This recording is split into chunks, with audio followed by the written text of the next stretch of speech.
And here is the Vegan's Almanac for today, the 25th of October.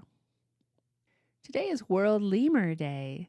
Lemurs are considered the world's oldest primates, with an estimated 112 species, all hailing from Madagascar. Lemurs come in all shapes and sizes. The smallest, the mouse lemur, has an average body weight of 30 grams. And the largest, the indri, weighs about 9.5 kilograms. That's about the size of a human child. Lemurs have a female-dominant society. Other than humans, the only primates with naturally occurring blue eyes are the blue-eyed black lemurs. Many of Madagascar's flowering plants and tree species depend highly on lemur species to disperse their seeds. In the rainforests of East Madagascar, you will often hear the songs of the Indri lemurs. Indri are the talented a cappella group of the animal kingdom, with both the males and females singing, and often in sync with each other. The last Saturday in October is Hug a Sheep Day. Sheep are gentle, sensitive animals who are emotionally complex and highly intelligent. Keith Kendrick, a professor of medicine at Gresham College in London, found that sheep can distinguish between different expressions in humans and can detect changes in the faces of anxious sheep. He also discovered that sheep recognize the faces of at least 50 other sheep. Professor John Webster of the University of Bristol found that, like humans, sheep visibly express emotions. When they experience stress or isolation, they show signs of depression, similar to those that humans show, by hanging their heads and avoiding positive actions. Like us, sheep experience fear when they're separated from their social groups or approached by strangers. Sheep's heart rates have been found to increase by 20 beats per minute when they're unable to see any members of their flock, and by 84 beats per minute when approached by a stranger.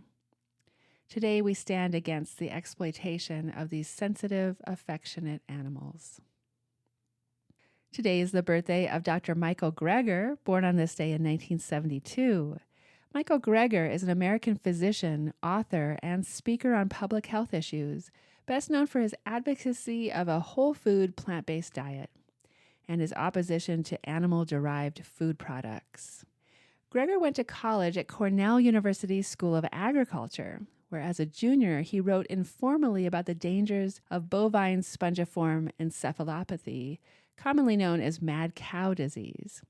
He was hired to work on mad cow issues for Farm Sanctuary near Cornell, and he became a vegan after touring a stockyard as part of his work.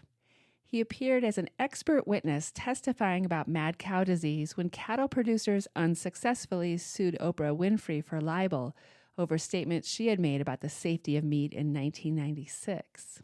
He graduated from Tufts University School of Medicine in 1999 as a general practitioner specializing in clinical nutrition. He testified before Congress after the Humane Society released its undercover video of the Westland Meatpacking Company, which showed downer animals entering the meat supply, and which led to the USDA forcing a recall of 143 million pounds of beef, some of which had been routed into the nation's school lunch program. In 2011, he founded the website nutritionfacts.org. He is critical of some other doctors for not encouraging their patients to adopt a plant-based diet and has criticized the USDA, stating that there's a conflict of interest right in their mission statement that protects the economic interests of food producers in lieu of clear dietary guidelines. One of his books, How Not to Die, made the New York Times bestseller list at least 3 times. All proceeds from his speaking engagements and the sale of his books and DVDs are donated to charity. His nutritionfacts.org is the first science-based, non-commercial website to provide free daily videos and articles on the latest discoveries in nutrition. And here's a poem for today, Sheep in Winter by John Clare. The sheep get up and make their many tracks, and bear a load of snow upon their backs, and gnaw the frozen turnip to the ground with sharp, quick bite, and then go noising round. The boy that pecks the turnips all the day and knocks his hands to keep the cold away and laps his legs in straw to keep them warm and hides behind the hedges from the storm. The sheep, as tame as dogs, go where he goes, and try to shake their fleeces from the snows, then leave their frozen meal and wander round the stubble stack that stands beside the ground, and lie all night and face the drizzling storm, and shun the hovel where they might be warm. Sheep in Winter by John Clare. This has been the Vegan's Almanac with a reminder to love animals and eat plants.